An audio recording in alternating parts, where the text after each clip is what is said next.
maybe we drop in with the topic of the fight between good and evil yesterday, 2 days before, no, 2 days ago. Remind me about that again.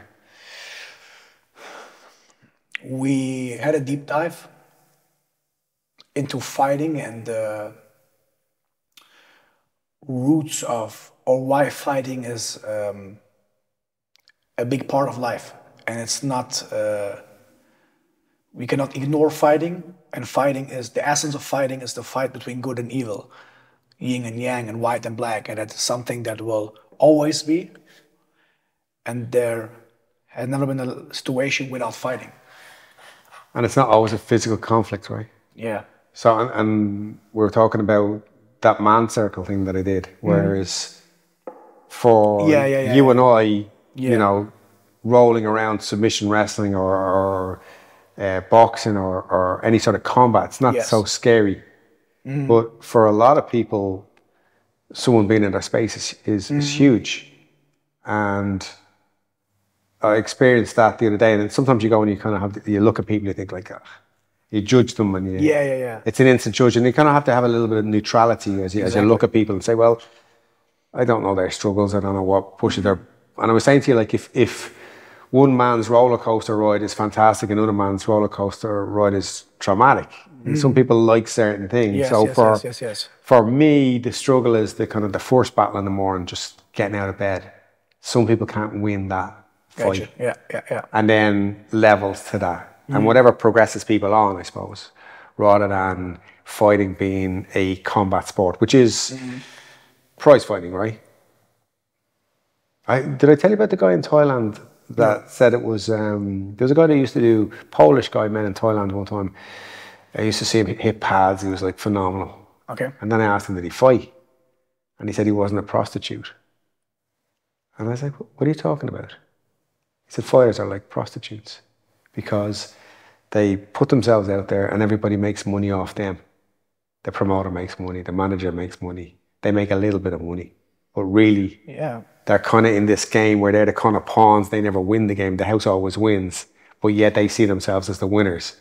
Yeah, but still they carry the reach role. They do the marketing and they do all the things around. They do, but just as I never saw it like that before. I saw it as a kind of something that was like a dogfight, isn't it? Like So there's other people making money out of the guy who put his life on the line, like the Don Kings. There's still a rush to it, isn't it? Like people screaming, and it's so natural. And this is the exact reason. But this is also a thing, right? There are people that love to go into the war, into the art of fighting, into the like surfing in danger, like bathing into that in fire, and people around you like screaming and giving applause, and like you're a big organism, like we all have that fighter inside of us, woman and man. And I think there's a rush to it. There are some people that like to be seen when they fight, and there are some, they get energized by it. I think Connor is one of those guys. And then there are people that are like, when I fought jiu-jitsu or grappling, I didn't like it that much, but when I go striking, I like the rush. Like people, there's something natural to it. And what I think is people, all of us got that warrior inside that loves to fight in some sort of way, like fight for something. Like fighting has a seduction aspect to it. Like you fight for something, you get it, and the progress, the getting it makes it so delicious, like sweet. And I think people are weaker now than they've been before, if I get it right. Maybe this is not matching with the Dharma stuff we talked about, that there are many people that are fighters, some people are not. But in my opinion, there should be more toughness, especially in men. Because I came from a bullied background, right? So I have been the weak man that have been that guy that has struggled to wake up and even get punched in the face and be like that. Do you know why you were bullied? Yeah, I think so. What was it? First of all, I was different. So if you're, because right before we talked about that, just a few minutes ago, I thought about that's the problem of the school system, that everyone is different, everyone got different battles, and you still try to put them in one system.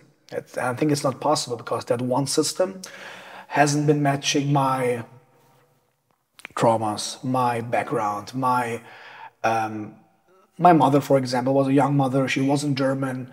She was like not a refugee. My father was a refugee, but you're like mixed. You're like not German, but you're not outlandish, so you don't know what you are.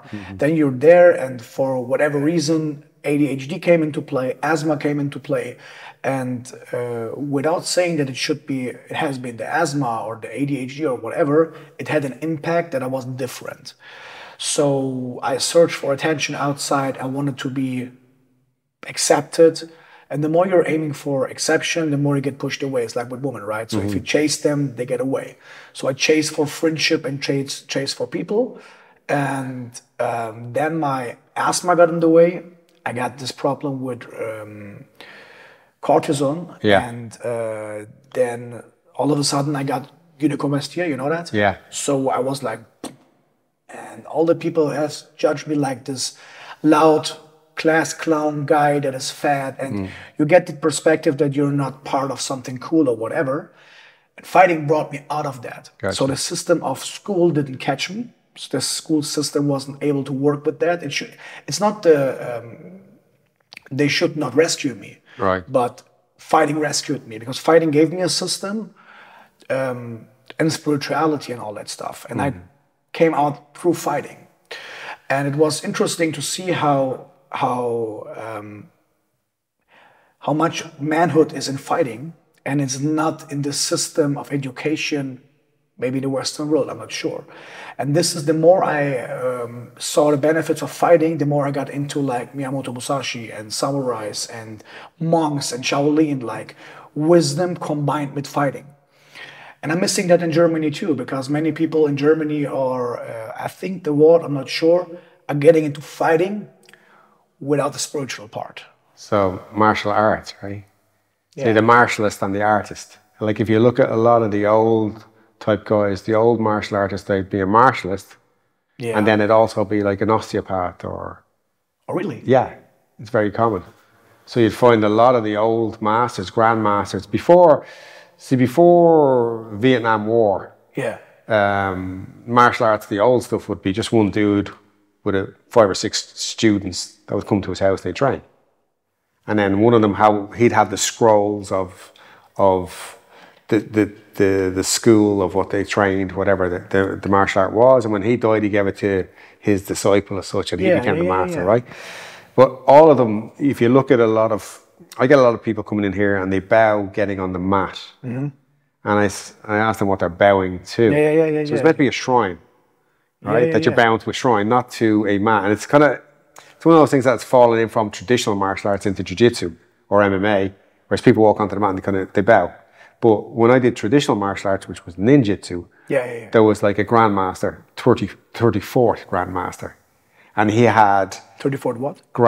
Over the centuries, there was 34 grandmasters. So one a generation. So when he died, whoever his best student was became the next grandmaster. Are they teaching the same system all the time? Same system, yeah. Well, it's changed with money and stuff like that, but over time it would have been.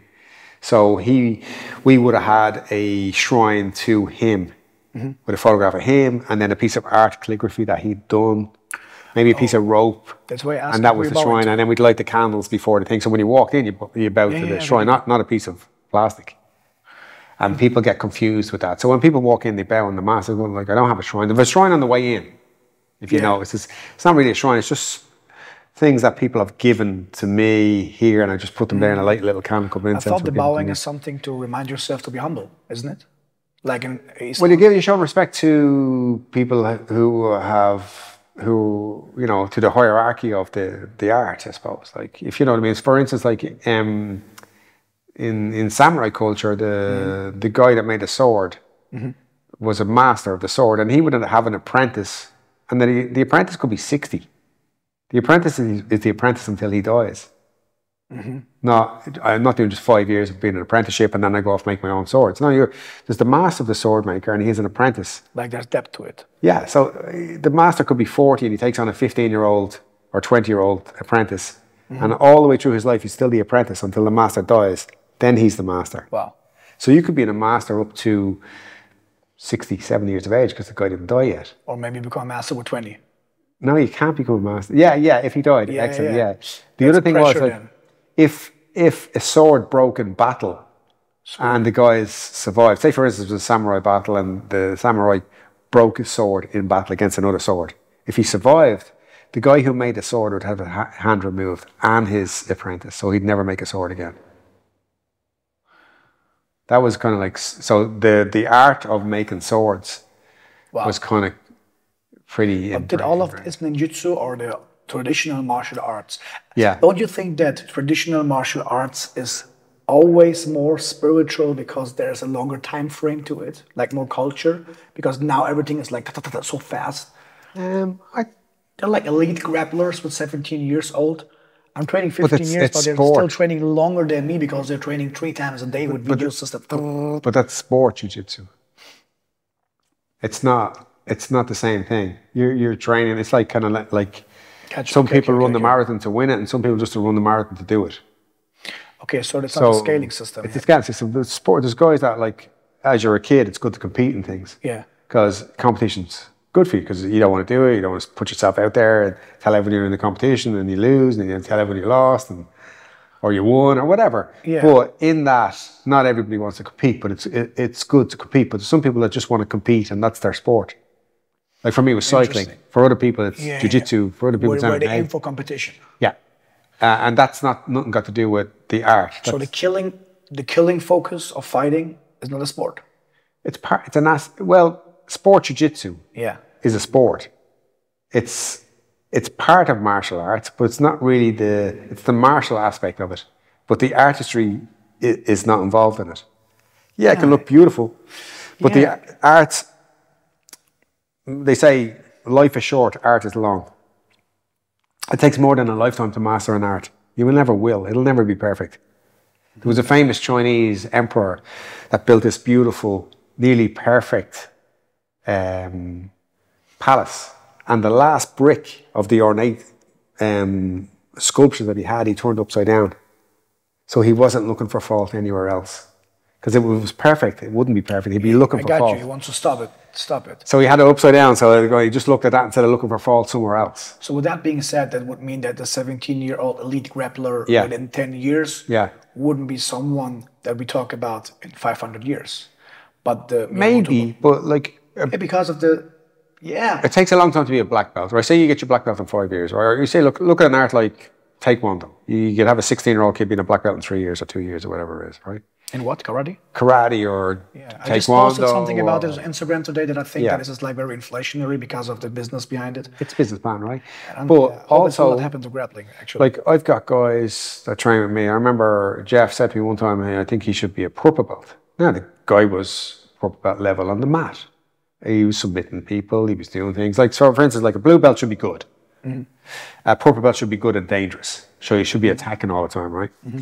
So this kid was good and he was dangerous. And when you roll with him, he was submitting everybody in the mat, but he was always late. He always skipping rounds. Like Jeff? Or what? No, this is the conversation I had with Jeff. I said, he's not a purple belt off the mat. You can't just be a purple belt on the mat. There's a spiritual aspect again. You got to be shown leadership. Is it like that or should it be like that? Is this how we view the world? It's not even the spiritual aspect of it. It's just like, you got to show example. This is what a purple belt is. So the kids coming in, they look at this guy, I want to be like this guy, and he's missing rounds, he comes in late, he does what he wants, he's kind of lazy, and he kind of like, I want to be a purple belt like him. That can't be an example of what a purple belt is. It's like a black belt. You don't want to be the best guy on the mat to be a black belt, but you got to be a black belt in life. You got to be able to make black belt decisions. Yeah, you got to have to show out of your life. You got to show like leadership qualities. You got to show maturity. You got to show like advice to people below you. You got to, and then also when you get a black belt, you got to give it back. You don't own it. Mm-hmm. So you learned all this stuff that took you 10, 15 years in jiu-jitsu, that 1,000 people have trained with you, that have given you, that they got off somebody else, and you're just going to like stop now.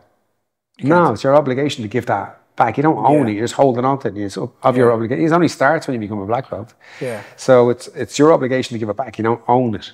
Is there a black belt in ninjutsu? In ninjutsu? Yeah. There was 5. Because the jiu-jitsu, whatever the new fighting systems or whatever took it from the martial arts. So the white and black belts, whatever, is spiritual, is death. There's death to it. Yeah, I think what happened was like after Vietnam, when people went back the Americans went back after seeing martial arts in Asia, they started opening up karate dojos. It starts there? It starts there, not that long. Yeah. So the Western world had no contact? Not really. It wasn't really a Western thing, so right? The 70s? 60s? No, not 70s. 60s. 70s. Yeah, 60s, right? So same way like the Gracies was the same. They had some Japanese lads there that were over there working. It was the 40s, wasn't it? Probably, but they were just working over there in Brazil, and they were teaching traditional jiu-jitsu. They've been Irish, right? I don't know if they were Irish or not. They were Japanese. Yeah, the Japanese guy went there, but I'm not sure. But I think they're from an Irish family that are like high class, and they bought the best coach inside. Right. I'm not sure about that, but yeah, you're right. But karate in America came back, and it became, people tried to make a business out of it. Whereas before that, it wasn't a business. They didn't. Made a sport and money making out of it. You didn't, when you did the traditional martial art, say in Japan, you didn't pay the guy every week to come and train with him. You just adopted you. You know, like in Thailand, you take the name of the gym. They adopt all these kids that are kind of like poor kids, and they fight for the gym, and then the name is the name of the gym. Yeah. You know, so if this was Thailand, you'd be like a community thing, Adrian Shinobi. Yeah, they adopt you, and you fight, and you send money home, and you keep going to the gym, and you fight for the traditional part. Yeah. So where in America, what happened was they brought it back. They opened up like these shops, you know, shop front karate. They made, and then they're like, how are they going to sell this? So they made belts. So they made the belts haven't been there before. No. So they made this 10 belt system. Wait. There has been no belts in original karate. Just a tie around your waist. No way. So the belt system was a way of putting, and if you look at them all, they're all the same. It's ranking. It's a system. It's 10 breaks in order to get someone to the end. So you come in. Like a level system. Yeah, and you're dependent on that. Say, for instance, there was no belt, especially with people with like no real kind of like looking at a future plan. Say you got it like stripes. I don't give out stripes. You're either a blue belt, you're not a blue belt.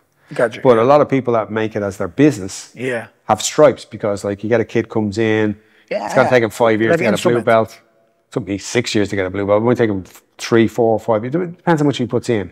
But if you give him a stripe, he's delighted with himself. Go, look, I got my first stripe. And he comes back next week. It's like dopamine. It's like level up. Like, well, it's keeping him in, right? It's keeping him in because that's your business, right? Your business is how many kids you got in the thing. You give them a yellow belt or a thing belt. And then when they're not kids, then they have to start again, right? You have kid system belts in order to keep the kids coming back, in order to give them... But they really... It's like psychologically or business-wise or whatever. Business-wise. Systems...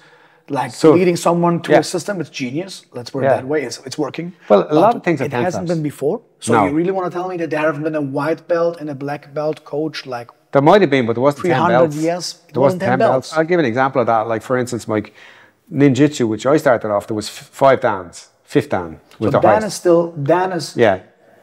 Shodan, Sandan, or Shodan, Nidan, Sandan.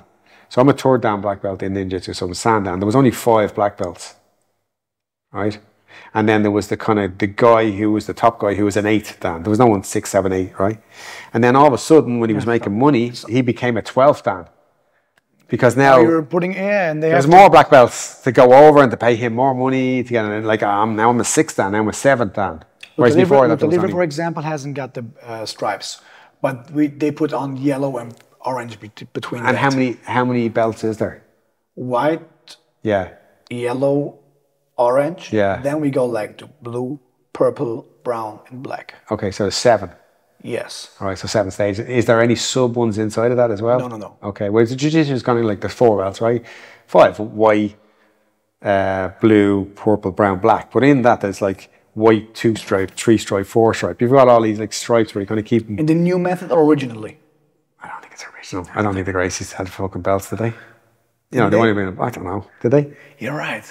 You know, so it's only a new thing, whereas everyone thinks that's just the way it always was. Exactly what's happening. The wave in Germany is getting higher right now with fighting. But did you ever hear of a Muay Thai black belt? I'm a black belt in Muay Thai. I heard of you. There's no such thing. Yeah, but they work. The problem is it starts to be like a Rolex or starts to be like a symbol, and it works in a psychological way because you put worth to that. You put like you give it a worth. Yeah, it has a worth. If I say I'm a black belt, I see that it's like a bachelor or a master or a doctor.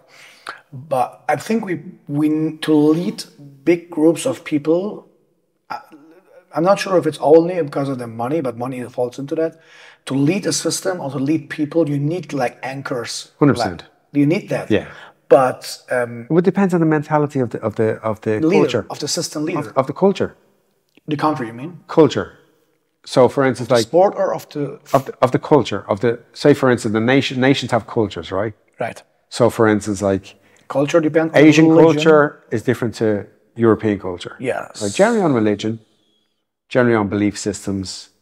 Okay, got it. So like Eastern philosophy is not so into collecting the belts. No, it's they do things much longer without having to have an instant gratification or a little small steps to get them there. So which country got more artists? Eastern countries? Well, they did at one stage until, you know, it kind of blew up a little bit in America. But say, for instance, you were like in Japan, lived in Japan, yeah, and you kind of like do something and you do it for like 50 years. Yeah. Whereas most people, say it's a job. You get a job, you do the job, do it for 50 years. You don't kind of change. You don't change your kind of like throughout your life, have different careers and different things. I'm doing this, now I'm doing this. Yeah. Whereas in Western, especially now, you can just be like, okay, I can study this, don't like it, go study something else. Then I can work over here, then I can do this. It's like distracting. You can do lots of different things, Unconcentrated. Right? Because I can just do whatever instead of I'm just going to do that. So if I took up a martial art in Japan, well, that's what I'm just going to do for life. I'm a martial artist. It's your identity. I'm a lifetime martial artist because it's going to take me a lifetime to learn. Whereas in Europe, and generally in America and stuff, it's generally something you do for a period of time. And in that, you need little kind of like teasers to keep you in. Otherwise, you'll drift. Right, you'll drift also off. in the Eastern culture, also more so the West, right? So obviously things are pretty much the same now with the internet, and you can see what's going on everywhere, and things kind of blend into the same. Like if you go to a mall in America and a mall in Dubai, a mall in England, it's going to have the same shops, right? Whereas before there's an algorithm behind it. Yeah, before it was like you go there and it had all these different things and new stuff and stuff I've never seen before, and now you can just buy it on Amazon. Like stimulating all the time. Yeah, yeah. But so all of the like forms are like fake. No, there's a method in it. It's like there's like. So what do they? Let's say karate. Yeah. 100 years ago. Yeah. There definitely has been a master, right? Let's call him black belt or whatever. Yeah. And let's say there haven't been. I think there should be a ranking. Let's say 3 system, like beginner, intermediate, and advanced, or master. But it was about mind, body, soul all the time, wasn't it? Can fighting be without mind, body, soul, actually? Well, I'll give you an example. When I was doing ninjutsu, they all went to Japan to go to Japan and to visit the dojo, the head dojo, the Humboldt dojo in Japan. And there was a guy called Dr. Hatsumi, was the 34th Grandmaster of ninjutsu. You've been there as a student? I never went, just before I started. Before you started? The guys that I trained with all went to Japan. You trained in Ireland? Yes. And you've been influenced like Western style? Well, the guy that I taught was teaching me had been to Japan to learn from this guy, and then he brought him to Dublin, and then they all went to Japan. And all these kids that had never been to Japan before to meet this grandmaster with all this knowledge and all this spirituality, and then they go up to the dojo and there's a black belt there, and they hadn't seen a black belt before apart from their teacher, and they see this like grandmaster black belt, and they've got all these questions about spirituality, and the guy just took out a cigarette and started smoking. You know, it's kind of like, do you understand what I mean? Whereas, he's got all the answers. It's just like, they're expecting like, okay, we're going to learn all this shit. And he just like, that's his lifestyle is he just trains all the time. He's not, some people, God or something. Well, some people look into things more than others. And some people look for it's different things. In the story. What you glee is what you glee. So if you're looking for like spirituality in martial arts, you can find it. But if you just want to tap people out, you can find that also. So that depends on the person and what you're looking for and where you are in the stage of life. For instance, when I started first doing ninjutsu, it was like super strict. If I was like 1 second late at the start of the dojo, I did 50 press-ups, 50 sit-ups, 50 squats on a hard floor.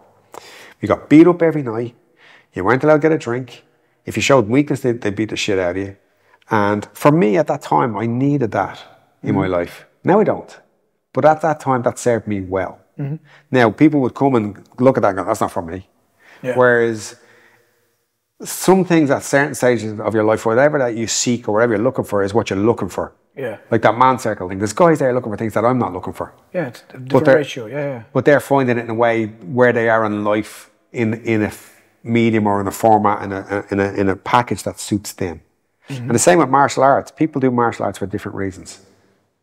And then people will come and go, and then people will do it for life. And in the life is where the artistry is. But some people don't want any of the art. They just want the martial aspect. They want to break a sweat. They want to get fit. They want to lose weight. They want to feel more confident.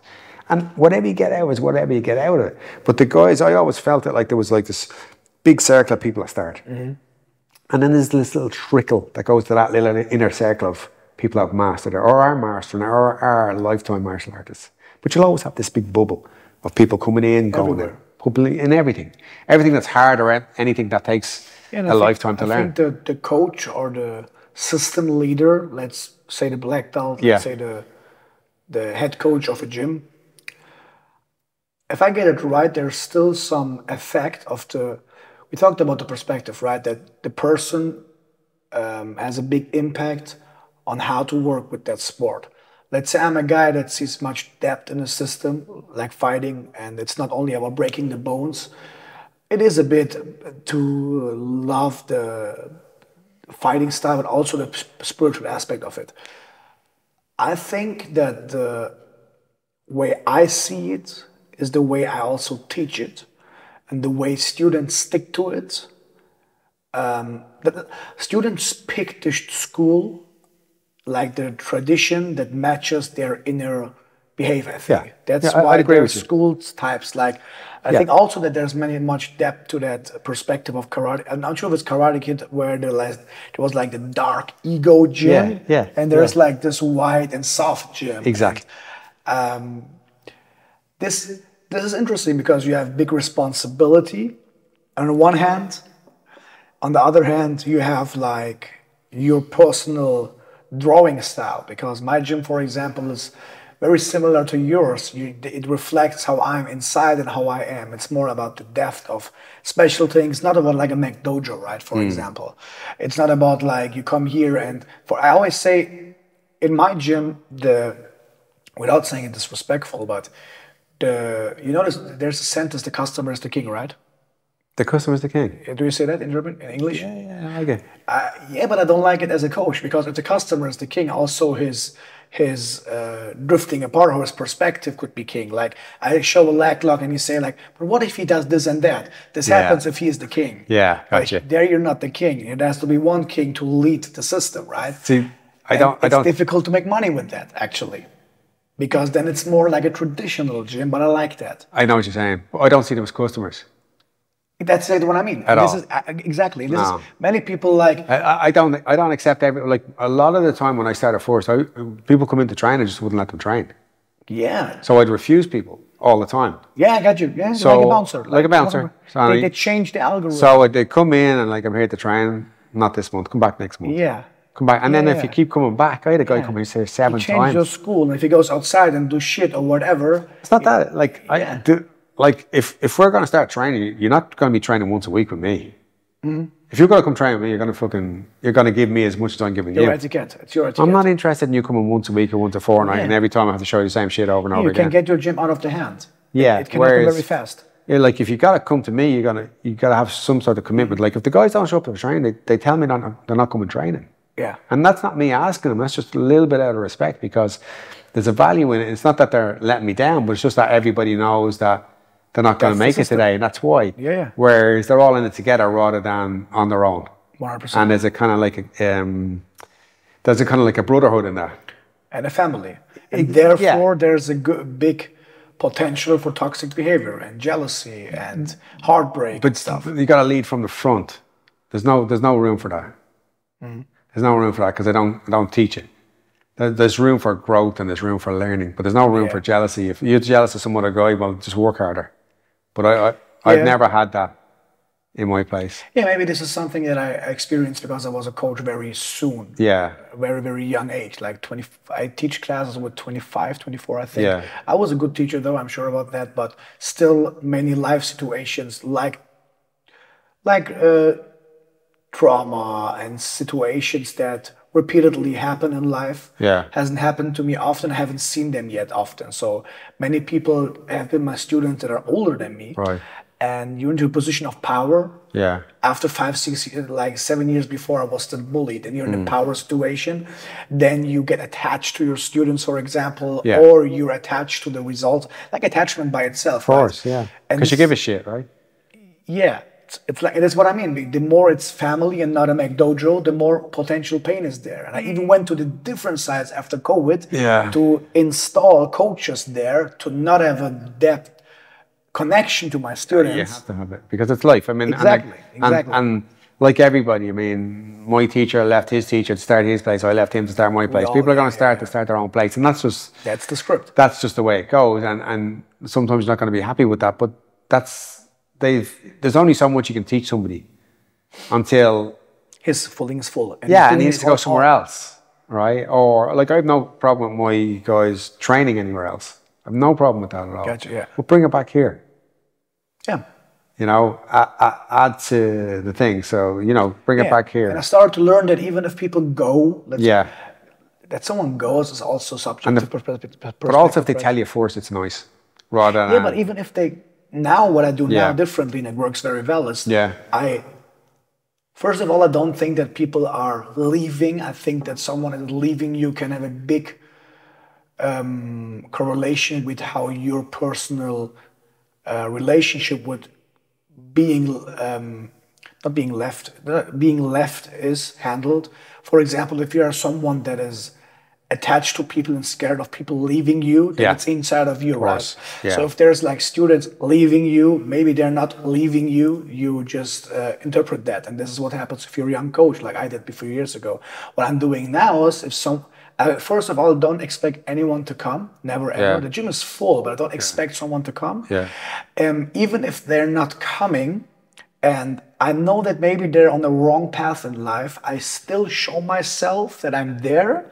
Like, hey, how are you doing? Yeah. Don't forget that training could be important for your life. Yeah. I'm never like, but why don't you train? And don't put them in a system so that they want to escape again. Because I started to rely my coach qualities on how I grow for myself. Yeah. I don't expect someone to have to listen to me. Of course, it hurts if someone trains somewhere else. And of course, you've got insecurities by yourself. But I know that people, and one of my good friends and students is one of those guys that gives me honest feedback.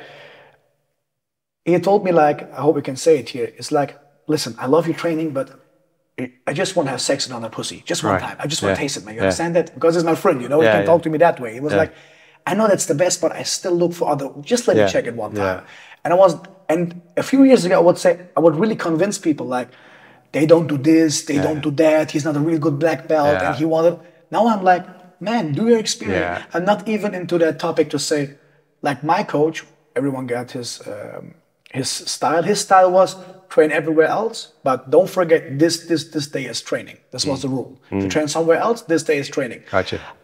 I tried that, but I even said, train everywhere else, because if my quality is really good, if I do my systems and routines, if I do my routines and I'm stick to the game to stay a good coach, they will come back. Not only that, they have never been there if they leave. They have never been my real student. Yeah. So there's nothing that I can teach them anymore. And this is very great because it opens the space we talked about a few days ago. If someone leaves that is not matching my gym, it's leaving space for people to come to grow. And that's exactly why I stopped what I talked about a few minutes ago. I had many students that didn't really match my gym, like street guys and gangster guys. There are still a little bit gangster guys in my gym, but some of them have been a little bit too much street for me. Yeah. Too much of faking, not real fighters. They want to fake outside that they're fighting and whatever. Yeah. And when they didn't train well, and I was like, hey, do your training. I was trying to fill something in the cup that the cup is not big enough for. Sure. But then I said, like, okay, if they want to go, it's better that they go. And after they left, they opened the space for students that are able to like a cup that's able to get my knowledge, like more depth and everything. That's what I meant a few minutes before. I think there are students that are really meant for you as a coach because they search you in a situation and time. And that's what I mean, that fighting maybe, or like being a coach is always spiritual, because like in the Bhagavad Gita or Vedic books, there's always like a teacher-student relationship. And actually, if I talk to my student, I'm talking to myself. Yeah, it's important as well that like your students should become better than you. For me, because like there's my ego again. But I learned from a guy who was like, he's the boss and he's always going to be the boss. Now I'm the boss of the gym, so what I say goes. But my students should be better than me in all aspects of life. They should be better martial artists than me, and in that. Yeah, it's not possible that they're not if you're doing a job right, isn't it? Oh, it's possible that they are.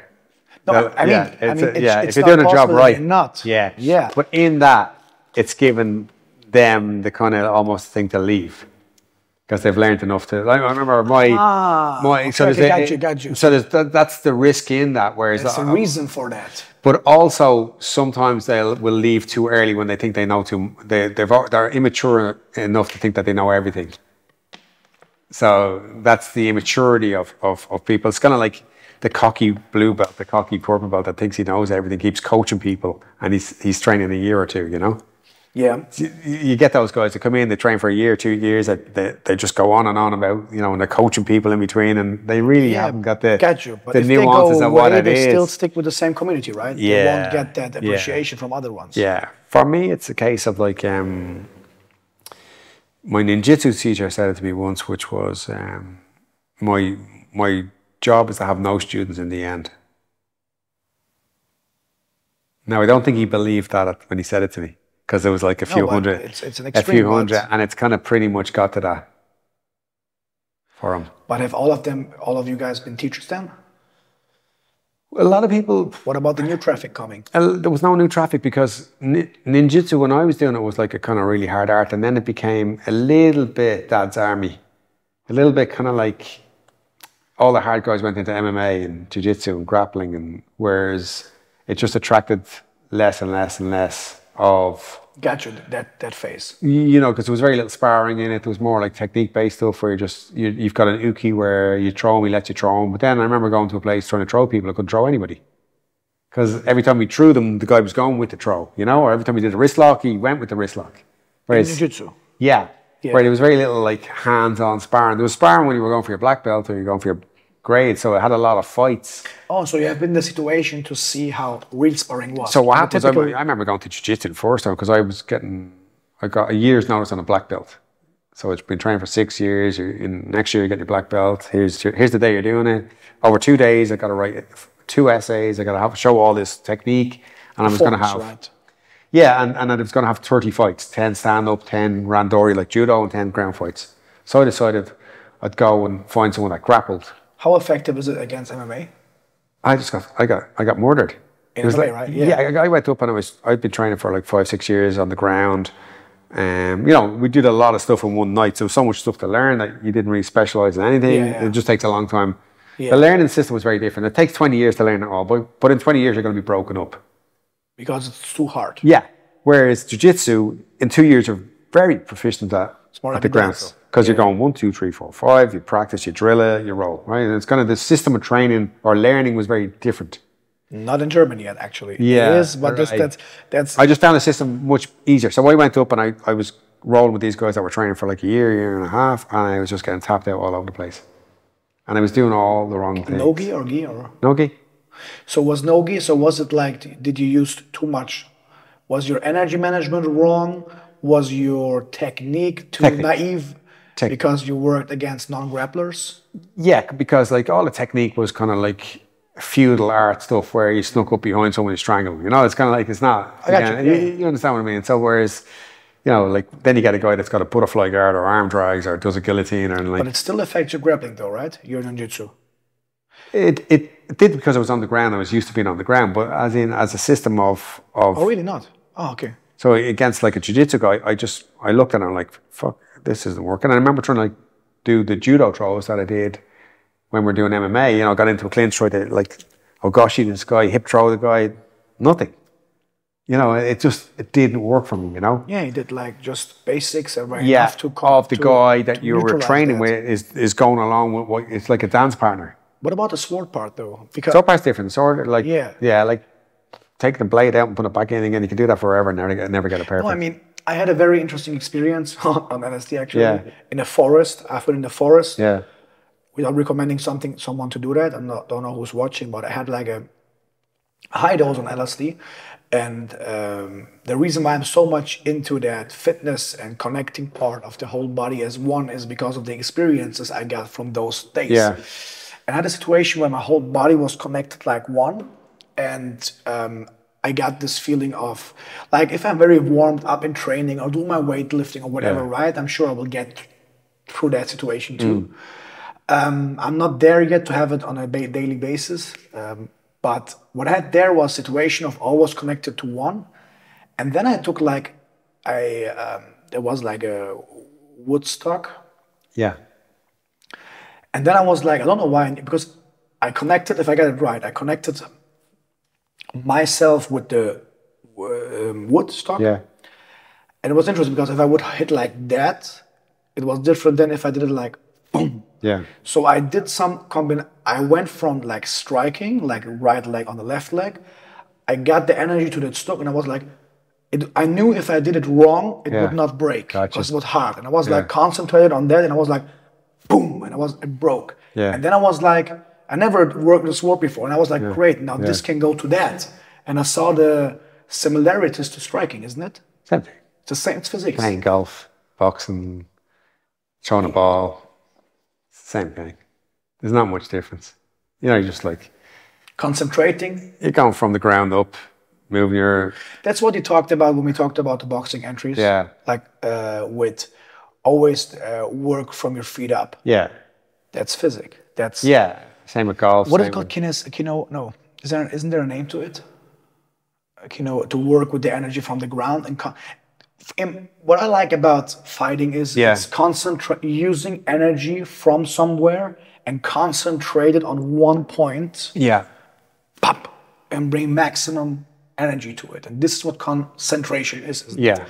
And this actually, in my perspective, is deeper than just fighting because life is the same. You can approach things in life like unfocused, like punching like this, or like concentrated on one point. Yeah. And where attention goes, energy flows. And this is why I think that every martial artist from every place in the world should learn and make the same thing. But what I'm not sure about is, you talked about all of that is the same, right? Golf or whatever. Yeah. But is karate based on that too? Yeah. If you do it right. Well, there's some good karates that you don't want to sleep on. Like Kukashinaru karate, those guys, they're tough as fuck. They're hot, If someone says they do that in a black belt, I'm like, well, good luck. No, good luck with those. they're good. No, they just stand in front of you and head kick you. 100%. Shin across the head. 100%. And they spar with no rolling gloves. And stuff. They spar with no gloves, body shots, but they can kick in the head. But those guys are solid. Those guys are solid. What about the form? People that do like... Yeah, but it's enough. It's enough for people. Do you know what I mean? Like it's enough. If that gets you, first of all, you're learning how your body moves. You're controlling how your body moves. When you see a guy do a form, you might look at it and go, "That's a load of shit." Well, you try and do it. Black belts, right? They have good. But you try and do it. Like you can see how many years of cultivation and hours that's gone into to make that precision. Okay, you stick him in a fight, it'll probably fall apart. But it's not about the fight. It's the art again. It's the art. So in that, he's generated all his effort into this motion, and in that is where he's thinking of nothing, only that. If you put a brain scan on him, he's probably flatlined. And in that is where the flow is. In that is where the zen, in that is where the spirituality, in that is where you kind of get the ideas. Because there's no other distraction. You're flatlined on the brainwave. You're not thinking of anything. Yeah. So in that is the space for the other stuff to come in, rather than got to pay the bill, got to do this, got to put out the bins. Like mindfulness, pure mindfulness. Yeah, it's just that no thought, right? And in that, and some people get that by combat, some people get that by doing forms, some people, going up and down. By surfing. Weightlifting, All those things where I'm not thinking about the normal distractions of the day. And in that is where you get your ideas, or you get your little epiphanies, or you get your little fun. That's what it is, you know? So it's connected to something bigger. Yeah. So instead of like trying to compare them all as each other, like martial arts as them all, like there's certain things, there's levels to every game. Even the karate guy has a guy that you look at and go, fuck, that looks impressive. Because you can see the work and effort that's gone into it. Yeah, there's someone seeing that from a different perspective. Yeah.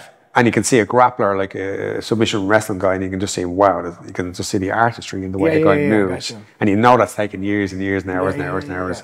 And in all of them, calligraphy, the way someone writes. Yes. And you can see... And if he combines that art, this with poem. Yeah, exactly. And then when you see in that is where the growth is. In that is where the kind of like the, if you look for a better word, spirituality is. In that is where I'm not thinking of any of the normal external distractions. The God sphere, the non-duality. Well, the external world isn't distracting me anymore because I'm just in this little spot. And that's, for me, that's kind of like martial arts. And at this, you know, it's easy to get snobby. It's easy to get like, you know, mine's better than yours. And that's what happened with karate and things like that. And then jiu-jitsu was a bit more casual, and then it's turned into that as well. You know, the way I teach is better than the way he teaches. But it doesn't really matter. It's just someone... It should not matter, it shouldn't. Like, if you can make a difference with a few people and they can make a difference with a few people, it's enough. Rather than trying to convince the world that I've got all the marbles and I know what's up, you know?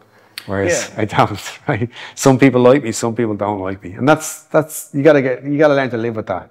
I still got the feeling that the new fighting culture is a little more devilish.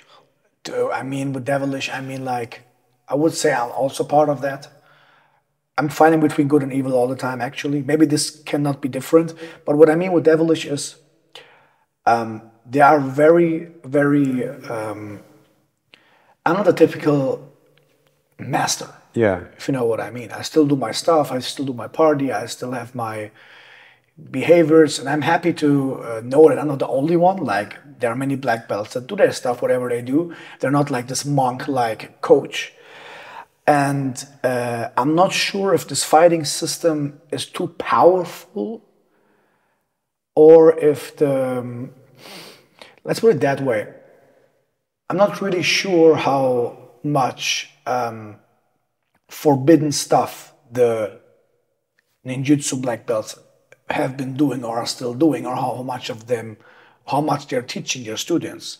But I think if you're a coach, MMA coach, or a black belt in grappling with 29, 30 years old, you're still not grown enough to know what's right and wrong in many cases. Like getting distracted by someone, maybe getting aggressive, maybe having unhealthy relationships with, if it's substances, if it's food, if it's whatever.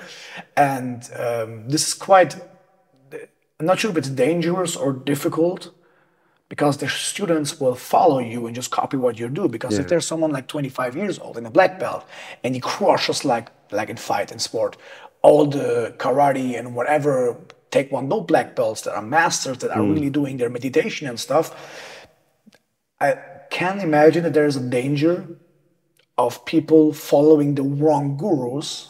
Yeah.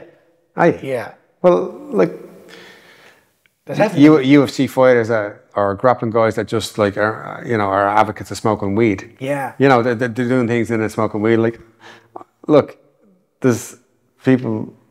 It's not going to make you a better athlete, that's for sure. Yeah, but will it change if they grow up?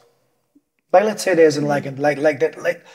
I'm not saying weed is good or bad, but what I'm saying is, it's not, if you want to be like, impact. If you want to be like as an athletic beast, smoking weed is probably not a good thing to do. 100%. Now, if you're super talented and you know the other guys you're up against aren't as athletic as you because it's a new sport, you can get away with it. But I guarantee you, if you go to the Olympics and you ask any of the 800, 1500 meter, half marathon, 5,000 meter runners that they smoke weed, I guarantee you none of them touch it. Because the level of athleticism is so high. Like the back of the car with a spoiler, right? Yeah, but if you car is so good that you can't fuck with it. Whereas if you MMA, which is a new sport and it hasn't really established itself into what is the optimum way to train yet. Yeah, okay, optimum way to train is to fight, but you can't fight all the time. Okay, so I can spar. But I can't spar all the time because I'm going to get banged up. So I have to do other stuff. But no one's really kind of like, because it's new, we still haven't found out what's the best way. The precise, that's sharp. Do I lift? Do I not lift? Do I fucking push sleds? Remember, like at one stage, everybody was hitting a tire with a sledgehammer. Do you remember that? Yeah. No one does that anymore, right? Yeah. So and also, they don't do shadow boxing with weight anymore, right? No, and all these things kind of come and go. No one's really kind of figured out. So, like, if I have a bit of weight, it's not going to make that much difference because with the level of where we're at, it's still got so much to grow. Yeah. And you could just be athletic. Because nothing is for free, right? So if you smoke weed, and I'm sure that it has some spiritual benefits put aside and it do something with your body to loosen up or whatever, but nothing is for free. So something in your system happens. If you want to be the best athlete in the world, and you're against the best athletes in the world, smoking weed doesn't really have a place. But if you're in a sport where so much kind of variation, there's so many variants in MMA, then you can do it and get away with it. Yeah, and I remember and then the people will follow you. Just before they did cocaine and fought and cage fighting and worked the night before as a bouncer and said no problem I can do, but because the level wasn't so high, right? It's just a fight and then so many variants. Actually, I think this is why the Dagestani people are so good, because they're not interrupted by that. There's nothing to do. You live in the middle of nowhere, not much to do. You're assigned a wife for later. Yeah. So the guys, they don't drink because they're Muslim. So what do? You wrestle with everybody else. Focused. And they're just hard people with a hard life. And they just do hours and hours and hours on the mat. Whereas no sex before fight. No, and they're very strict in how their morals are. And then that's whereas before, years ago, there was more of a judgment in how people lived. Yeah. And the things that were right and wrong, what you should do, what you shouldn't do. Like when I was growing up, if you were acting the fool on the street, the neighbor would hit you. And then the mother would hit you because they found out the neighbor hit you. Being rude or being out of place. Whereas now, you can kind of do what you want and no one really pulls you on anything, right? Yeah. For instance, like there was a guy, I was coming up from the beach in the morning, there was a guy dressed in just women's underwear with a bag on his back, sitting there kind of like a pervert. Just when I came up from the beach the other day. Yeah, like that wouldn't happen years ago. People would be just like, what the fuck are you doing? So there's like a low frequency coming It's kind of like, it's kind of society in certain places will let anything fly and not judge it. Whereas other societies like in Dagestan, where it's like, it's very strict rules of the general population. There's the culture again is everyone stays in what they're allowed to do. Whereas here you can call yourself he, she, it, whatever, wear whatever colour hair you want, do whatever. No one's really going to give a shit because it's your own opinion. I'm my own man. Don't you think this relies on the frequency field? We talked about like Hawkins. Yeah, what I think of is, I think it's possible. I'm not sure. It's like this chicken egg argument. But I think the frequency here, just have a relation, is higher than Germany, for example. If I get out of the plane in Germany, everyone is judging me. Not only that, I feel judged. I have a different protection. It's crazy. If I'm in Germany, like it takes 3-4 days, I start to have my eyes start to be like this more and more. Yeah. I'm more and more like, because not danger, but my subconscious, unconscious, or whatever is like, he can think that, he can talk that, he can do this, he can do that. Like you're not a star, but you're not anonymous because you're being judged. And I'm not sure if people judging is the consequence of low frequency or a low frequency environment is the consequence that people are judging. So what I can imagine is if you have just a thought experiment, you have a country that is like high in frequency, and you just bomb it and make war, bomb it and do a false flag thing and say like, make a beef to another country and they start a war. I think you can manipulate the frequency to bring it down. And then they start to be like more in survival. And then the culture can be something from godlike, like very conscious, like very high vibrating, to something low vibrating. Because I'm not sure if I or people should change the frequency of, let's say, Germany or places where everything is lower, or it is lower and you have to find your frequency for yourself. I suppose there's another way of looking at it. It's like, why do you care what other people think of you? So, yeah, 100%. Because when I'm in a very conscious point in my life, I'm very like, in my center, I don't care. But still I think that the outside environment can have an influence on you, don't you think that?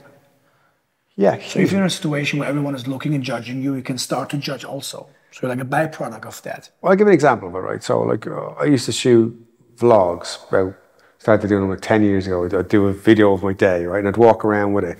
The Shinobi vlog? Yeah, before like Casey Neistat started, I was doing vlogs. He was, you're that... I was way, like, are you? Okay. And I had a camera on a tripod and I'd walk along with the camera and then I'd wait for there's nobody to be around, right? And I'd be okay talking to the camera. And then I remember... Set the perfect frame for you. No, just, I was nervous talking to her. I looked like a fucking idiot. No one was doing it. I've got a camera on a fucking tripod like this, right? Here in Algarve? Yeah. So I remember being on the cliffs one day and I'm walking along, I'm talking to the camera with this like idea I had and I see someone in the distance. Never met them before. System. I don't even know who they are. They're probably not even looking at me. But I just fell apart. I was like, because I think they're looking at me and judging me. But they're not even looking at me. They're looking at the beautiful scenery. But in my head, so then I started to push that a little bit. So then I started going into town. Then I started going into crowded places. Typical comfort zone thing. Yeah. So then I started doing it where everybody was and getting confident that, like, why do I care what somebody else thinks that I don't even know? Which is a really struggle. It's a struggle to do. So why should I care with someone who's got no influence in my life, that I'm probably never going to see again, that all these things that it just passes by in the street and I'm worried about being judged by them. And they're probably not even thinking about it, they're probably thinking about their own shit. But because me being so important, thinks that everyone's thinking and talking about me. Now, but what about an unhealthy environment? Yeah. What about the effects of an environment if you're living in a stressful place, like in a war zone? I think you're vibrating or behaving different than living at the beach. Of course. I mean, it depends on the room, doesn't it? Like you go to a funeral, everyone's crying, you're going to start crying. Yeah. You go to a happy room, everyone's laughing and joking, you're going to be laughing and joking. Yeah. So it depends on the a lot of stuff is just influenced by the room that you're in. If you, like everyone says the same thing, they go to Auschwitz and you just feel this like chill. Yeah. Like I remember going to Anne Frank's house in Amsterdam and it just feels weird. And everyone feels the same thing. There is that kind of feeling in places or feeling from other people or if everyone, like say, if everyone's sad, you're going to be sad.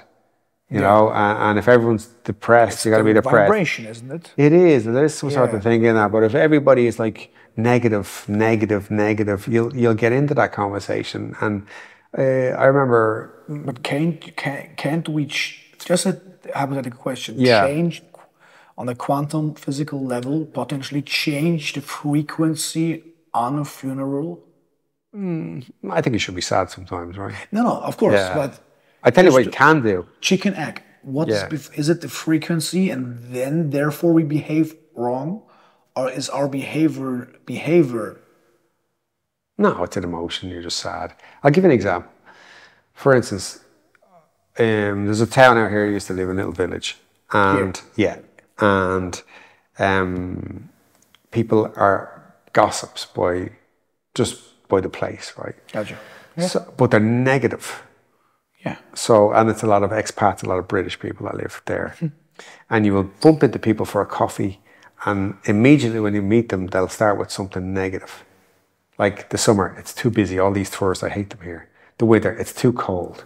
The police, the Portuguese, it's something. And the first person you met is going to come with you with a negative. And it's very easy to fall into the frequency, the conversation of that, just because you don't want to be nice. And and something happened to me and that happened to you. But it sticks in you. And then you go off and you bring that somewhere else, right? So what I started doing was not interacting with people like that. So I was very selective. You interrupt the pattern. Just don't talk to them. You don't talk to them? No, I don't engage. Someone comes to me with a negative, if you're actively watching for it, if someone comes to me, hey, I went to this fucking shit, and he goes, okay, great, that's okay. But I don't engage and continue on the back and forwards volley. Like energy management. It's you're not ignoring him. I'm not ignoring him, but I don't engage in that conversation. I go, okay, wish you a nice day, and I'll pass on. Yeah. The most classic game in psychology is the why don't you but game. One more time? The why don't you but game is the most classic played game in psychology. So I come to you and I go, yeah, Adrian, I hear you're a martial artist. I'd love to do martial arts. Tell me about what days you start training. And you go, we come Monday, Tuesday, Wednesday. Come Monday. And you go, Monday, brilliant, I'll be there. And then I go, can't go Monday. It's my wife's chess game. I have to look after the kids. And now you've engaged in this conversation that you cannot win. And then you go, come Tuesday. Great, see you Tuesday. Actually, I can't go Tuesday. So who's not winning here? You aren't for engaging. So the guy presents you with this negative. Why don't you? So we change from so we are the portion is positive negative. He's looking for you to give him advice, but he doesn't want your advice. Yeah, and I lose my energy. Yeah, and you can't win. The only way to win the game. You can't win. The only way to win the game, because you're going to come up with all these he gives you this a negative, another wall. Because I'm a solution maker, I'm a fixer. I make things work. That's what I do. So the guy presents this non-winnable conversation of, I'd love to do what you're doing. And then you present don't want to do what doesn't want to do it. He wants to win the battle of that little game. Yeah, that's why I have a security as a star, for example. They don't talk to you. You're just draining energy. It's a game. It's like people that come to look at cars and they're called tire kickers. Do you ever hear this? No. They don't want to buy your car. They just want to look at your car and how much it is nasty about it. They don't want to buy your car. They just lose your energy. They kick the tires. They're called tire kickers, right? Or people that go to look at show houses to look at it. They don't want to buy the house. They just want to look at the fucking house. So would you still live in that village though? No. So the only way to win the why don't you but game is the guy comes to you and you go, Adrian, I'd love to come train your place and what days. Yeah. Great. And you end the conversation. You know, that's what I'm doing automatically right now. Yeah, rather than try to give them advice and they're going, yeah, but what if I do this?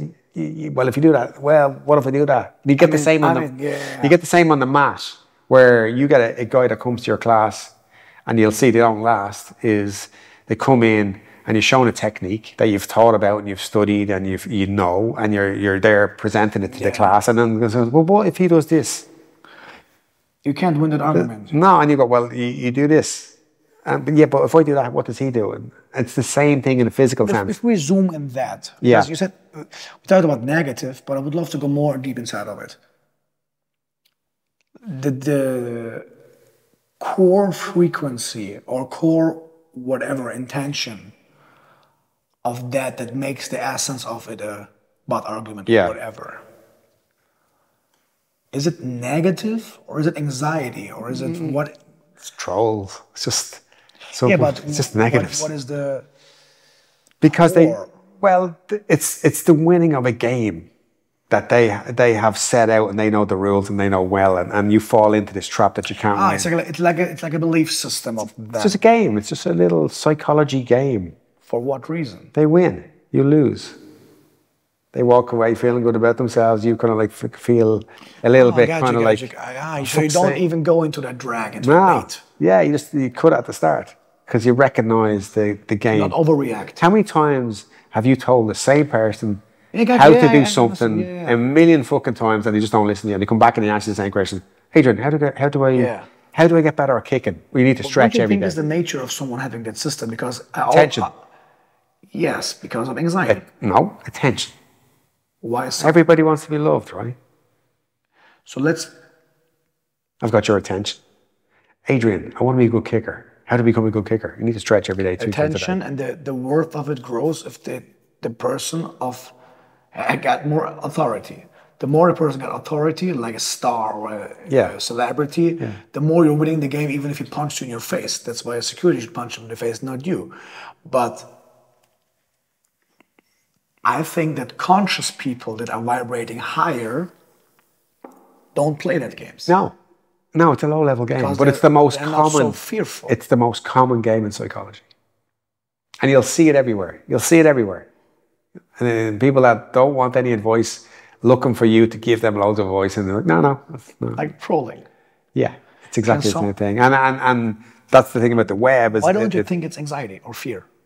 Why don't you think it's low-frequency behavior? Well, it is because they're not trying to progress. Like, it's very easy to criticize and never do anything. Yes, right. What I'm talking like this. Why I'm talking like this is because I'm looking for that system that is able to heal and change them, and it could be love. Why? because I made it like my hobby, I think, to understand human systems and behavior. And I think that my experience in it though is that I can override those people, but I got so many people like that. They put me in that game, in that system, and I kill the frame immediately. Yeah. And then the inner child or whatever comes out, because if you don't go into that game, that bot game or whatever, they're like, shit, like he got me because he's not engaging. Yes, and they're like, and this is like a surprising, like I killed something inside of them. Yeah. And I think what comes out then is the fear behind the playing. And that fear is able to grow then. Because what I did as a coach, or like as a coach, is if someone's like that, I'm always killing his frame to build a ground to coach him. But also, like, not everybody wants to be coached. Not everybody wants to be fixed. And not everybody... But also, not every question deserves an answer. Like, if you look at, like, just someone asked me a question, it doesn't mean you deserve an answer. I don't have to answer every question. And also with people as well, is not everybody wants to change or is willing to do the change. That's why, like, you'll find, especially with like the how you can be anonymous on the interweb and write anything you want to anybody and with no consequence whatsoever. And it's led into these bunch of people that are critiques of everything but never do anything positive in their life. And for me to try and even fix something like that, why should I waste my time with people like that, rather than why not use my time efficiently with people that are willing to work hard at everything? I mean, everything is the same. To get good at anything, you got to show up, be consistent, put the work in. There's no magic pill. There's no magic way of making money. There's no magic way of anything. And anything that comes easy will go easy. Exactly. Yeah. You know, you win the lotto. How many lotto people has ever kept on their money? None of them. It never ends up good. But if you've earned it, if you've earned the black belt, if you've earned character, if you've earned experience, if you've earned all these things, they stay with you. But if you get them easy, they go easy. And that's life. So for me, if someone is always going to be like a negative, well, that's the way they are. Everybody has to play the part in your little world. Yeah. Of all those reflections of you that you see in other people. And if it's winding you up so much, you kind of have to ask yourself, well, why is that annoying me so much? It must be something reflected of them rather than in you. Yeah. Like, for instance, I used to be very empathetic. Yeah, I still am empathetic, but I'd be taken aback by everything I'd see. If I saw someone homeless, I'd be upset about it. If I saw someone down on their luck, I'd be upset about it. Yeah. But that's their dharma, that's their way, that's for them. That's nothing to do with me. We're too small to change that. It's not for me to change that. Because, like, for instance, I remember one time, and that's not to say ignore everybody, but it's not for me to, like, take in every stray dog that I ever meet. I'll just end up with a bunch of stray dogs. I can't. And what about me? And then you lose your training. You gotta love yourself. Number one, you gotta look after yourself first. And then after that, you gotta look after everybody else. Yeah. And when you start to kind of put yourself out there, looking after everybody else, because you're avoiding the real thing, which is like, fix your fucking self first. Like, I remember like wanting to go off to Africa and help with starving people. But really, I was running away from myself and my own issues. Yeah, it's easier. And trying to, look at all the good I'm doing. But how about, like, fix yourself first rather than fixing everybody else? And then really reflect on why that is making me feel like that. Why do I feel I'm being judged? Or why do I feel he thinks that? Or why do I care? Yeah. You know, because at the end of the day, we all want to be liked, we all want to be loved. But, like, why is that? You know, and for me, it's a case of just learning to affect 4 or 5 people. That affect 4 or 5 people, and that's really the goal, rather than try and fix the whole fucking world and fix all the broken people and fix all the people. That's their dharma. Someone's got to teach me some shit in life. Why ever they chose that? Could you imagine being brought into a world where everything was perfect? No, you need to. What are you going to learn? You know, you probably just do fuck all. Everything happens at the same time, then we are the poor, the thirsty at the same time. The hard one, the strong one. In the duality, it has to be there. And I think that there has to be something in your childhood that makes you rely on the outside so much. Because in the context of the psychedelic sessions that I do, I often, not only myself, go through the childhood of people. And it's so interesting how they copy the patterns of mother, father, sister, brother to the outside world. Like, if you always have to be like hyper vigilant how your mother behaves, then if a woman in the outside, for example, is starting to change her behavior, you're going to old patterns. Yeah. And I wanted to go deeper in that, and I'm not 100% sure if I get it right, but I think if something outside happens that remembers your body or your system, remembers something that is in the past that was too much for you, like the systems we talked, like the parts. Yeah. And a part of you says like, shit, I'm scared. That's why I talk about anxiety all the time. I'm scared, so I'm not in love. So I'm black. I'm not God. I'm not white. I'm not in core trust. The whole nervous system or body or whatever, I'm not so into that to know what exactly is playing that old behavior. So your body goes into the anxiety and you go into the old behavior to scream to the woman, for example, or hit your girlfriend. And to hack that system, I think Dispenza is good at that. I think if you change your, because I want to know how to go into that. And I think if you change the brain waves, that's what Dispenza is teaching, for example. If you change the brain waves to a like alpha wave, so not a high beta wave, so not a high wave of survival and anxiety, you can override a program. But what's interesting is that this meditation situation seems to give you contact to that outside quantum field. So that means that love or God or center or whatever that is the door to fight old anxiety-based behaviors. So that's why I'm asking, because I am, for myself, chosen way to be a coach outside of the mat too. I'm at that position that I would love to even have coaches in my gym that teach the fighting stuff, and I would do more of the mindset stuff, because I would love to mirror those people that put people into the trap game of, or butt game of being a troll, that there's a screaming inner child behind it that could override the program if you would do like inner self-love work to address that anxiety. I'm not sure if I'm taking too much weight on myself to do that work. Yeah, but they have to do the work. But what if they chose you or me to be the leader and want the instruments? Let's say I make a system, a digital system. That's what I'm trying right now. It's hard. I'm trying to make like a digital course, really not for business, really like a high efficient system for everyone that's looking for answers. Like there's some saying in the Hermetic, did you heard about the Hermetic laws? We love them. Yeah. There's like something in the book of them that's saying something like the lips of wisdom will open for the ears of the guy that wants to know the truth. Yeah. So if you really want to know how to change, like you're repeating patterns of putting someone into traps or like being the dickhead, because I think that guy that's a troll and it's ignored by someone like, let's say us in the gym, is a troll and we ignore it, he still will be that troll till a crisis comes into his life. Let's say he wants to change that. Yeah. Maybe there's a system to it. Yeah. First of all, it's like you got to admit it to yourself. There's something profound in looking in the mirror and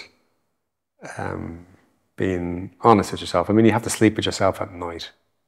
You know, like it's even like for Alcoholics Anonymous. At some stage, you got to stand up and say, "My name's Colin. I'm an alcoholic." You know you're an alcoholic. But there's something profound in saying it, and people break down. Everything is like this game, right? Outside. I think so. You've got this like. For me, it's the like I say, there's got to be a crisis. There's got to be someone that goes, you know what, you're a fucking idiot, or something bad happens like where death. There needs to be death. Maybe a parent dies or a spouse dies. The crisis is like death and whatever. 100%. Something is not there anymore. Yeah, and then all of a sudden your priorities change, or you think, you know what, like I'm not happy with what I do, or like how many people go through life, do the same thing over and over, and then one day they go, I'm not happy. Whereas when did you decide you weren't happy? You're doing the same thing for 20 years. When did that come? Like, what I'm not happy with any of it. And then they look at themselves and then they try to seek out why that is, and that, like I say, it does take a crisis, and it does take or an epiphany or just a realization. But some people never want to change. I've seen people in life that just do the same thing all the way through their life, through their death. But then you've had other people that have had like born again Christians or drunk, a mess of a person all their life, drinking drugs, and then one day. Crisis, or you mean always? Some people just don't change, and then some people, reach rock bottom, and when you get there, you have a good look at yourself, and you're like, I don't like what I'm looking at here. But some people never, they just stay in that medium kind of, they never like fall off the cliff. They just bounce around on the edge of it. But some people just have to fall off. So they're meant for that. Yeah, some people just. But those aren't the people that search for advice, isn't it? Not everyone wants your advice. Some people just know everything. They're called know-alls, right? And whatever you tell them, yeah, whatever. I'm grand. Some people are happy. It's like the happy fool. Did you ever hear the happy fool? No. Happy fuel? Happy fool. The happy fool. Yeah, he's an idiot, but he's happy. He really is happy. Someone with, given the most basic lamp, would be someone with like a low IQ. That's just happy, a smile, happy. They don't really think about the meaning of life. They don't think about the problems and worries in life. A thing of like, let's put it another way. Like, we are human beings, so we're able to be and not only be trapped. It's just a perspective, but trapped in our primitive instincts. Because a dog is a dog because he does what a dog does. Yeah, but you're putting an intellect on it. But if you take out the intellect and you just think of like, I'm just a happy guy. What about this? What about that? Well, I'm grand. I'm happy. What about getting a better job? What about getting a better thing? If you really think, but how is he sleeping though? Good, because he's happy. He's not like, if you look at all the guys, like Peterson, trouble, didn't get out of bed for a couple of years because he's troubled by his intelligence, because he's always questioning everything. Yeah, but isn't this the results of an overactive mind that can be because of bad nutrition or whatever? No, I think it's just high IQ. Like someone that's a high level thinker, who's an academic, who's someone like, for instance, overcounting it, trying to figure out everything. Right, trying to figure out it all. Like, you can't. It's just it's a mystery of life, how things go on. And if you spend your life trying to figure out, you'll fall apart. Like Freud was the same. Carl Jung was the same. That's when genius becomes. They all had these like psychosis because they were just troubled with how to fit it all in. That's why I'm happy they have to have the sport to not drift in that direction. Well, that's true. And some people, a lot of academics don't have the physical aspect of things. And like in Chinese medicine, there's no difference between the physical and the emotional. So if you're always concentrating on the emotional and there's no physical movement, no physical experience, no like exertions, you're just left with one system. And it's so important. So emotion is not the language of the body in Chinese medicine either. Emotion? Generally emotions in Chinese medicine will be based on the different organs. So the Zhang and his Fu. The Zhang Fu. The Zhang is the main organs like the heart, spleen, liver, kidneys. And the Fu would be the digestion organs like the gallbladder, large intestine, small intestine, things like this. And in the organs, the main organs, the Zhang is held an emotion or a spiritual aspect of it. So the heart would house the mind. And the lungs Heart and mind. Yeah, the lungs would house the soul. And they all have these kind of like associations with each thing. So Western, I found at the start, that was very hard for me to imagine. Because you think of a heart as an organ. Or you think the lung is an organ. How's your mind in this physical thing that goes like that? But it's not just the organ, it's the sphere of influence that it has on everything else in the body.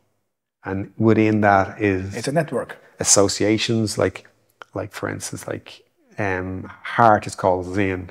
Associated color would be red. The associated like a broken fluid would be... No, people wear red. The associated fluid would be sweat. So if I was in a practice and some woman comes into me and she's wearing lots of red, blonde hair, gold, I'm thinking Yin, I'm thinking heart, I'm thinking mind. Big-hearted? No, nothing to do with the physical aspect of what the heart does. It's the emotional aspect of the mind is housed in the heart. So when I have someone come in to see me, the mind is in the heart. In the heart, in the sphere of influence in the body is where the mind is. It's associated with the heart. So when she comes in wearing red, she's wearing red lipstick, she's wearing gold blonde hair, I'm thinking heart. And in that she's going to be scatty. In that she's going to have problems going to sleep. There's different types of insomnia. She can't get off to sleep, overthinking. It's on the tip of her tongue. I just can't remember a man's name. All those associations would, and then I would treat the heart. I would treat the zin. Instead of saying heart as an organ, it's the influence of it. So I do points that are on the heart channel. So the heart is here, the channel starts off here and comes down this. So I'd start to treat acupuncture points that are associated with the heart. Open the heart? To affect her mind, because that's what her mind is, the calm of mind. But the mind can be somewhere else too. No. Not in Chinese medicine, no. So in Chinese medicine, mind and heart is always connected. It is. That's where it's stored. That's where it lives.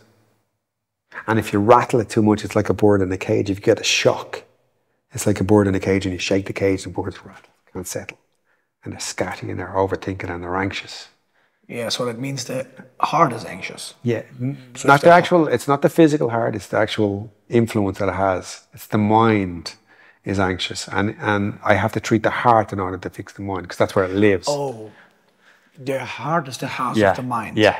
So it lives there. So if it's got a bad house, it's going to be in bits. So like for instance, houses the heart. Yeah. Yeah.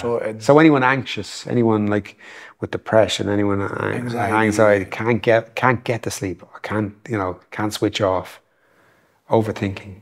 I would treat the heart. Heart. Yeah. Let's put acupuncture aside. Yeah. Other ways to work with the heart, to open the heart. Open the heart would be like self-love practices. All those things. All those things, right? It's going to There's God again. There's self-love again. Get a shotgun and throw everything at it. You know, get a shotgun and shoot everything at it. Like if you were in a state of... Okay. To just address the heart. Yeah, so say for instance, a lot of people suffer from depression. Yeah. A lot of people suffer from periods of being down in life. On mind sphere. Thinking of like under that dark cloud, they can't see it, they kind of shift it. Everything's going wrong for them. So like, what do you do with it? Like, how do you get out of it? It's only in your head. What's the worst place for it to be? You can't get away from your own head. So in that, now you have to change everything instead of one thing in order to address it. Yeah, but if you change the frame? So you would change how you eat. You would change how you... It's not efficient. Well, there's certain foods that are heating in Chinese medicine, certain foods that are cooling. Yeah, in Hinduism it's like raya and exactly tamas. that. Yeah. So if I'm already scatty, it's because there's a lot of heat going on. I want to cool that down. So I'd eat cooling foods. Cooling foods. I won't eat any dairy, because dairy creates phlegm. And in Chinese medicine, there's two types of phlegm. There's phlegm that's in your chest, but there's also invisible phlegm. And they say phlegm mists the orifice of the mind. So the mind is in this, people say brain fog.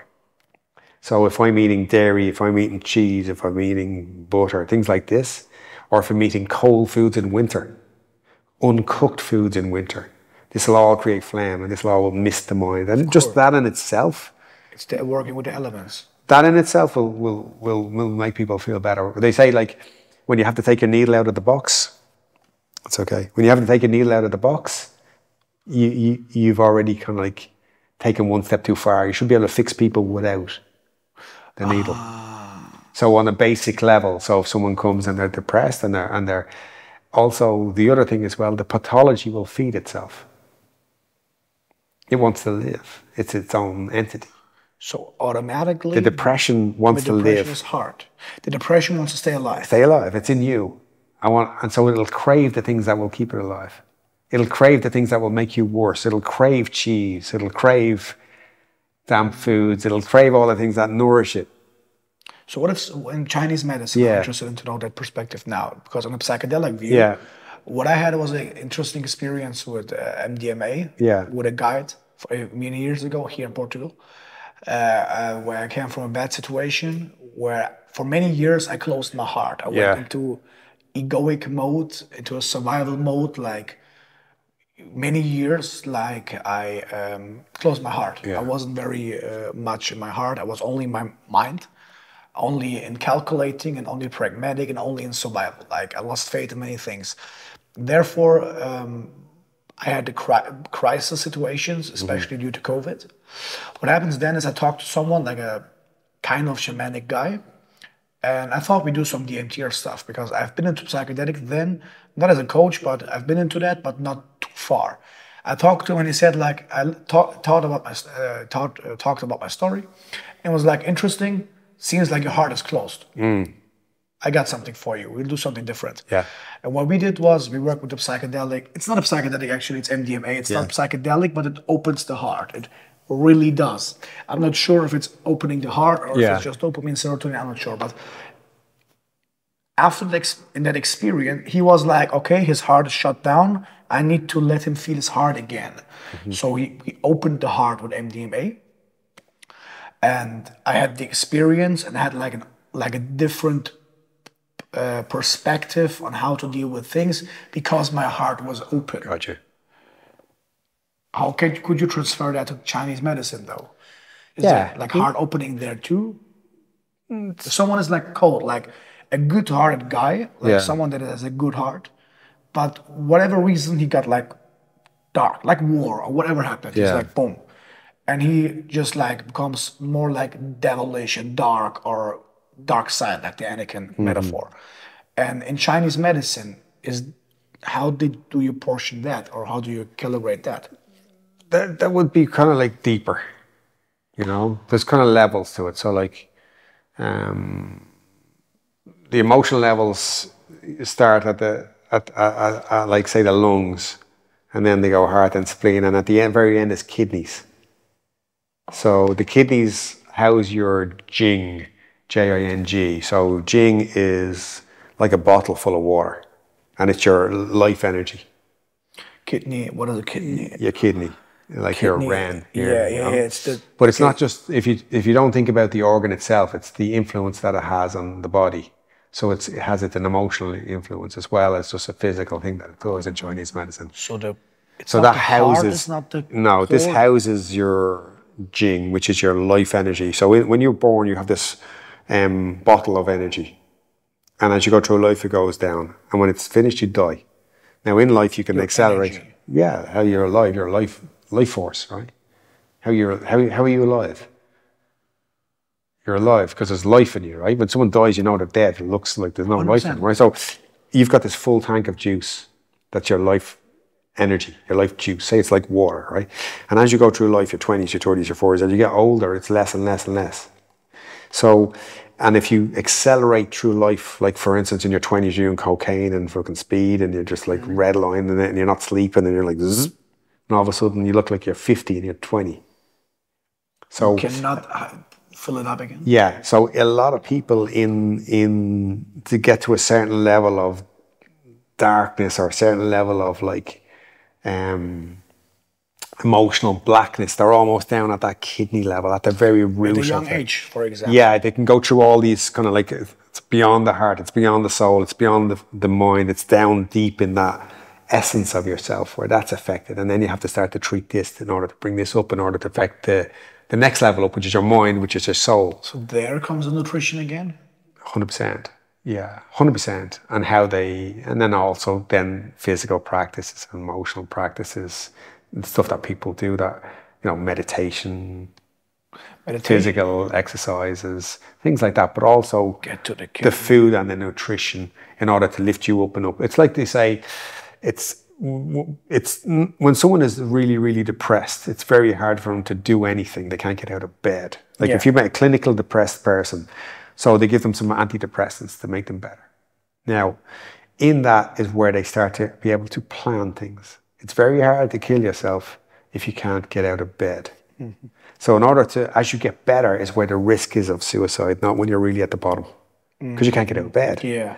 But now, when you feel a bit better, now I can go down to the hardware store, I can buy some milk. I can go to the thing and plan, I can write a letter to tell everybody I love them. Yeah, they activated them. So you're starting to get better, but in that little, I'm not up there yet. You're still there, but you have the motivation to move. Yeah. But if you can get past that, then you can get past that. So with deeper level stuff, it affects the organs deep down at the very bottom, at the furnace of what keeps you alive, you know? So for me, it's a case of like, number one is kind of like movement, diet, self-love, hanging around with good people, not trying to, you know, every day you drift. You're going to drift. You're going to have days where you're not going to do so well. You're going to have days where it's not so good, and that's okay. Like insurance. People have this thing where they should be 100% like flying every day. And nobody is. You've got days where it's not such a good day, and you know, maybe tomorrow's going to be a better day. Yeah. But you got to just not hope it. You got to put everything in place and carry on what you're doing regardless. Like writing down your kind of like what you're grateful for and what you plan to do tomorrow. A plan. That's also in Chinese medicine? Not really, but in life it is. It works, right? Yeah. And especially the society that we have, and you know, being positive is being positive, right? So mindset stuff, people have come up with these things where like grateful. What am I grateful for? You know, instead of looking at it, I just feel miserable. Yourself. Yeah, I'm grateful I'm alive. I'm grateful I've got a great family. I'm grateful. Yeah, set the focus right. Yeah, I have a place to sleep. I'm grateful that I'm not cold at night. I'm not homeless. I can buy food. To aim the attention to that. Yeah, rather than how miserable you are. For me, it can always be worse. Like if I get a puncture on my bike, fuck, it could be raining. Or I could get 2 punctures. It could be snowing. It can also be bad. I always think it can be worse. And it doesn't matter how bad shit gets. I always go, fuck, it could be worse. Like pain in my hip. Well, it could be in my other hip. 100%. Do you know what I mean? Now it could be in my shoulder. You know, like whereas there's always someone worse than you. And then you feel sorry for yourself, and then you see some poor individual. Like, fuck. I got money problems. My parents are alive. Yeah. It's all these things. It's perspective. And sometimes you just get lost in this little place where you just like, everything is just whoa, everything is shit. But then really, if you look around, it's not really, you know. And then the work then goes from there. You know? And then you seek whatever it is that works for you. But it doesn't matter what it is. Once I'm moving, physicality, once I'm being aware of what I have good in life and working constantly to improve that rather than wishing, hoping, play the lottery, I'm going to be rich. You got to earn it, you know? Yeah. And same with everything. You got to earn it. You got to be consistent. Do you think the happy fool can be happy fool without doing exercise? Yeah. But I think we crossed the 30 minutes, right? I think we did, yeah. But we think we'd wrap on this. But I think for me, it's a case of like, most people aren't happy fools. Most people question things. Most people. Happy fool, because I think the happy fool is still masturbating to different videos than his actual girlfriend is still watching videos of someone that is cooler than he is. Maybe. I think this happy fool is playing that psychological game everywhere, but it's deep inside he wants to be someone else. Maybe. But some people with intellect, with higher intellect, causes more problems. When you start to question things, you're going to look into things that you didn't even know, or someone says something to you, I didn't even heard of that before. That's why I like the Hinduistic view of mind. I wouldn't call it, I personally don't call it high intelligence anymore. I call it like high mind activity, because you can be very intelligent without you can be like, I think someone like can be an intelligent fighter and not so intelligent in life.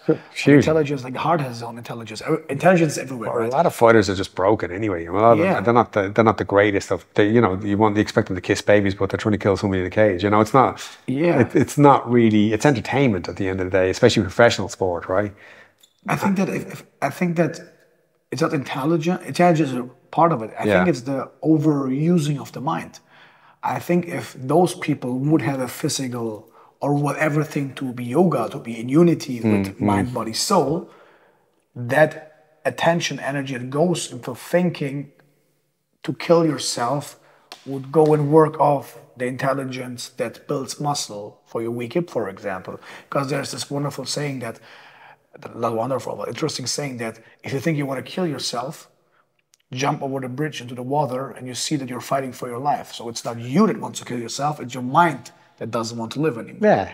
I mean, that's why I think it should be in the basic systems of life, if it's school system or whatever, that people should learn and have a focus on aligning mind, body, soul repeatedly. Like they have to, because you cannot ignore like brushing your teeth. Daily practice. But it's not like that. No. But daily practice takes, even I fall down to my daily practice. Everyone falls down in the daily practice because other things get in the way. Life gets in the way. very few people have an actual daily practice that they continue. They'll tell you they do on Instagram, but the daily practice that you do, like you say, brush your teeth twice a day. You don't miss that, right? Whereas if you put your daily practice is before I do anything, I don't wake up and just go straight to my phone. I get up and I sit for a second. I write down all the things I'm grateful for. I go in, I brush my teeth, I kind of lay and I open up, I do my little bit, get a bit of sunlight, get a bit of walk on the earth, all that shit. And then I spend an hour doing that.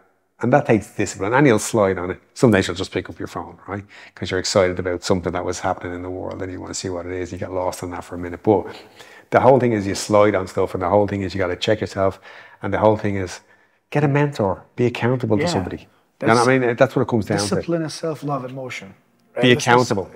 Be accountable to yourself, and have someone to be accountable to. I think your self-worth depends highly on how much you do what you say you do. But be accountable to it, and be accountable to somebody.